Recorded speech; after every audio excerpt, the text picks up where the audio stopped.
Hello दोस्तों, कैसे हो आप सभी। स्वागत है आप सभी का आपके अपने चैनल एक कंप्लीट क्लास में।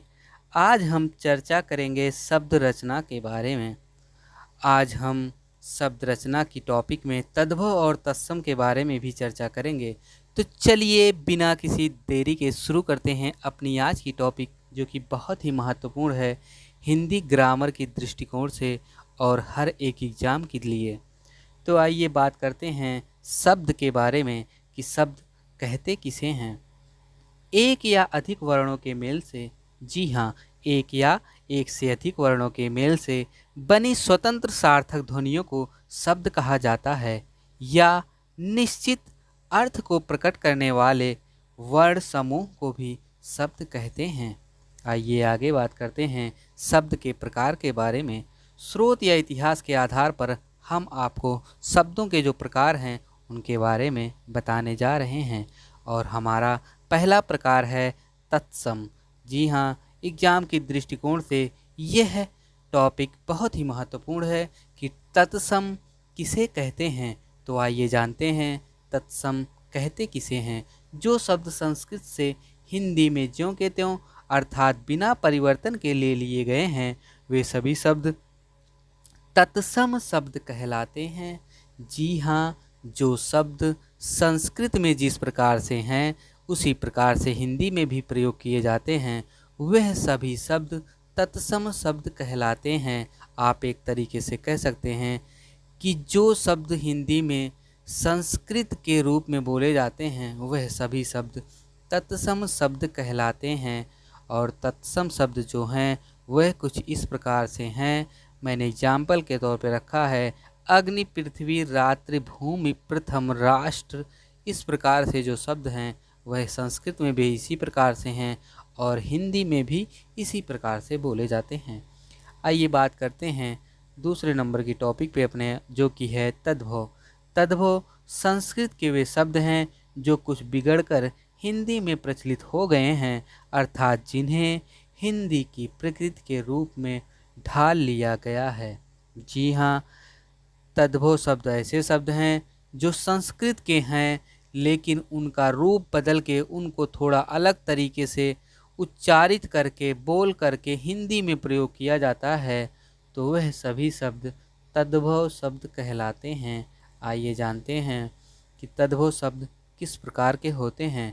तो हस्त संस्कृत शब्द है, इसी को हम हिंदी में हाथ बोलते हैं, यही तद्भव कहलाता है।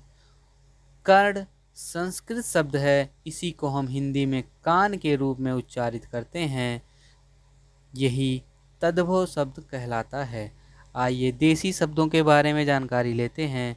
जो शब्द स्थानीय या क्षेत्रीय भाषाओं में हिंदी में आए, स्थानीय क्षेत्रीय भाषाओं में से जो शब्द हिंदी में आए, हिंदी में प्रयुक्त होते हैं, देसी या देशज शब्द कहे जाते हैं। जैसे रोड़ा, बैगन, सेब, खाट, ढूंढना।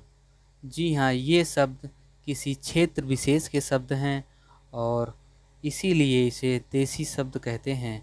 संकर शब्द किसे कहते हैं, आइए जानते हैं संकर शब्द के बारे में। दो भाषाओं के मेल से बने शब्द संकर शब्द कहलाते हैं। जैसे रेलगाड़ी। जी हाँ, रेलगाड़ी में दो शब्द और दो भाषाओं के मिले हुए शब्द हैं। जैसे रेल अंग्रेजी भाषा का शब्द है और गाड़ी हिंदी भाषा का शब्द है। जांचकर्ता, जांच हिंदी भाषा का शब्द है, कर्ता संस्कृत भाषा का शब्द है। खून पसीना, जेल खाना, टिकट घर। इसी प्रकार से ये दो भाषाओं के मिक्सअप शब्द होते हैं। ये फारसी हिंदी के भी हो सकते हैं और अंग्रेजी हिंदी, संस्कृत अंग्रेजी तथा अन्य भाषाओं के भी मिक्सअप हो सकते हैं। विदेशी शब्द किसे कहते हैं, वे शब्द जो विदेशी भाषाओं से हिंदी में आए हैं, अर्थात जो शब्द किसी दूसरी भाषा से हिंदी में स्वीकार कर लिए गए हैं, वह सभी शब्द विदेशी शब्द कहे जाते हैं। आइए विदेशी शब्दों के बारे में, विदेशी भाषाओं के बारे में थोड़ी सी जानकारी लेते हैं। जो कि पहले नंबर पे है।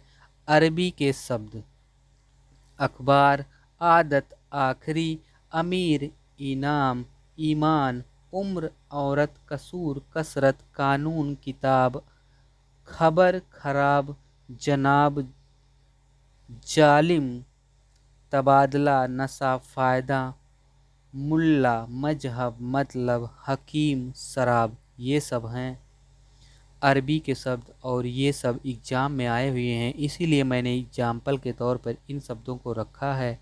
आइए बात करते हैं फ़ारसी शब्दों के बारे में।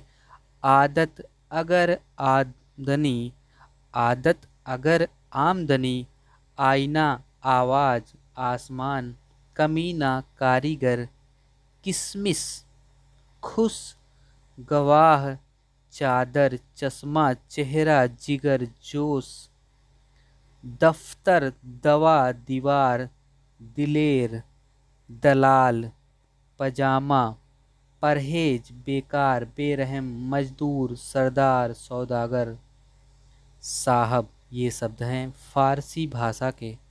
आगे बात करते हैं तुर्की के शब्द। तो तोप, तमाशा, कैंची, खंजर, चेचक, चम्मच, बेगम, बारूद, बहादुर, मुगल, दरोगा, सराय, बीबी, लाश, उर्दू। ये सभी शब्द तुर्की भाषा के शब्द हैं। आइए अंग्रेजी भाषा के शब्दों के बारे में जानकारी लेते हैं जो हिंदी में प्रयोग किए जाते हैं। अफसर, अपील, कमेटी, कलेक्टर, गिलास, अस्पताल, गैस, टिकट, कुली, लालटेन, पुलिस, रजिस्टर। ये शब्द अंग्रेजी भाषा के शब्द हैं जो हिंदी में प्रयोग किए जाते हैं। फ्रेंच के शब्दों के बारे में जानकारी लेते हैं। लैंप, मेयर, आल्पिन, सूप, पिकनिक, कारतूस, कूपन, मीन, अंग्रेज। ये सब फारसी भाषा के शब्द हैं जो हिंदी में प्रयोग किए जाते हैं। आपसे पूछेगा कूपन, कारतूस, मेयर किस भाषा के शब्द हैं, तो आपको बताना है फ्रेंच भाषा के शब्द हैं। आइए जापानी भाषा के शब्दों के बारे में जानकारी लेते हैं। तो रिक्शा, चीनी, चाय, लीची, ये हैं जापानी भाषा के शब्द। पुर्तगाली भाषा के शब्द हैं आलमारी, स्त्री, इस्पात, कनस्तर, कप्तान, गोदाम, नीलम, पादरी, फीता, गमला, संतरा, चाबी, तौलिया, बाल्टी, साबुन। ये है पुर्तगाली भाषा के शब्द जो हिंदी में प्रयोग किए जाते हैं। व्युत्पत्ति, रचना या बनावट के आधार पर शब्दों के बारे में जानकारी लेते हैं। तो नंबर 1 पे आता है रूढ़ शब्द, जो अन्य शब्दों के योग से बने हों, जो शब्द एक अर्थ विशेष या वस्तु विशेष के लिए प्रयुक्त हो या जो अपने मूल रूप में व्यवहार में लाए जाएं, वे सभी शब्द रूढ़ शब्द कहलाते हैं। एग्जाम्पल के तौर पे आप देख सकते हैं कमल, घोड़ा, जल, कुर्सी। ये अपने मूल रूप में ही हैं। आप इसको किसी भी तरीके से अगर बदलेंगे तो ये अपना ही भाव प्रकट करेंगे, इसीलिए इनको रूढ़ शब्द कहते हैं। आइए यौगिक शब्दों की बात करते हैं। तो वे शब्द जो दो या अधिक शब्दों के योग से बनते हैं उन्हें यौगिक शब्द कहते हैं। एग्जाम्पल के तौर पे हमने रखा है पाठशाला, जी हाँ, पाठ धन शाला, विद्यालय, विद्या धन आलय। ये हुए यौगिक शब्द, दो शब्दों के मेल से बने हैं। योग रूढ़ शब्दों के बारे में बात करते हैं। तो जो शब्द दो शब्दों के मेल से तो बनते हैं परंतु किसी अन्य अर्थ विशेष का बोध करवाते हैं, एक निश्चित अर्थ के लिए प्रयुक्त होते हैं, उन्हें योग रूढ़ शब्द कहते हैं। जैसे दशानन, दस हैं सिर जिसके, लंबोदर, लंबा है उधर जिसका, अर्थात गणेश जी दशानन में रावण का नाम आएगा। प्रयोग के अनुसार शब्द के भेद। तो प्रयोग के अनुसार शब्द के दो भेद हैं, एक है विकारी और दूसरा है अविकारी। विकारी शब्द में आते हैं संज्ञा, सर्वनाम, विशेषण, क्रिया और अविकारी में आते हैं क्रिया विशेषण, संबंध बोधक, समुच्चय बोधक, विस्मयादि बोधक। आइए आगे बात करते हैं। विकारी शब्द के बारे में जानकारी लेते हैं। इन शब्दों के रूप लिंग वचन काल के आधार पर बदल जाते हैं। जैसे लड़का, लड़का को आप लड़की लिंग के आधार पर बदल सकते हैं, लड़की को आप लिंग के आधार पर लड़का कर सकते हैं, मेरा को मेरी। इन जिन शब्दों को आप लिंग वचन काल के आधार पर बदल सकते हैं वे शब्द विकारी शब्द कहलाते हैं।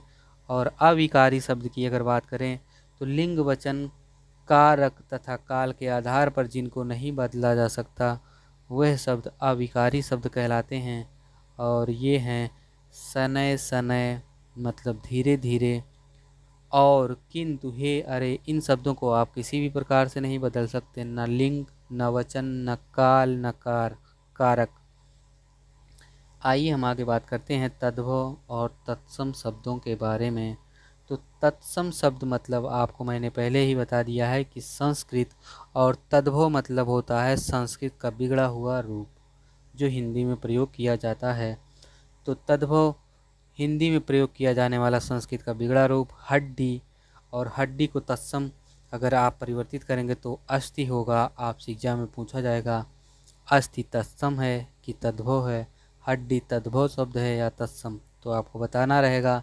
हमने पहले नंबर पे तद्भव रखा है और दूसरे नंबर पे तत्सम। आइए कुछ शब्दों के बारे में चर्चा करते हैं। तो हड्डी को तत्सम में अस्थि कहेंगे, अंधेरा को तत्सम में अंधकार कहेंगे, आम को तत्सम रूप में आम्र कहेंगे, उंगली को तत्सम रूप में अंगुली कहेंगे, आंसू को तत्सम रूप में अश्रु, ऊंट को उष्ट, कागज को काज को कार्य, खेत को क्षेत्र, गांव को ग्राम, चैत को चैत्र, धुआं को धूम्र, नाक को नासिका, पत्ता को पत्र, भगत को भक्त, मौत को मृत्यु, मक्खी को मच्छिका, सपना को स्वप्न, उजाला को उज्ज्वल, होंठ को ओष्ठ, खीर को क्षीर। और हमने फिर पलट के रखा है, तत्सम पहले अब की बार हमने रख दिया है तो और तद्भव बाद में। तो कर्ण को तद्भव रूप में कहेंगे कान, और काक को तद्भव रूप में कौवा, और कोकिल को कोयल, धृत को घी, गणना को गिनती, चटका को चिड़िया, पक्षी को हम कहेंगे तत्सम रूप में पंछी, पिपासा प्यास, बाहु बाह, भग्नि को बहन, मुख मुँह, श्वास सांस, श्रृंग सींग, सूर्य सूरज, अच्छी आँख, कपाट किवाड़, गृह को हम घर कहेंगे, गर्दभ को गधा कहेंगे, जिह्वा को जीव, दधि को दही, और पुत्र को पूत कहेंगे हिंदी रूप में। और तत्सम रूप में शिक्षा को हम तद्भव रूप में तत्सम रूप अगर भिक्षा है तो तद्भव रूप है भीख। मस्तक माथा, लज्जा लाज, हस्त हाथ, अम्बा अम्मा, अट्टालिका को हम अटारी कहेंगे। और इसी के साथ हमारा ये सेशन समाप्त होता है। हमने शब्द रचना से संबंधित जितने भी टॉपिक बनते हैं पूरी जानकारी आपको दे दी है। नमस्कार, धन्यवाद।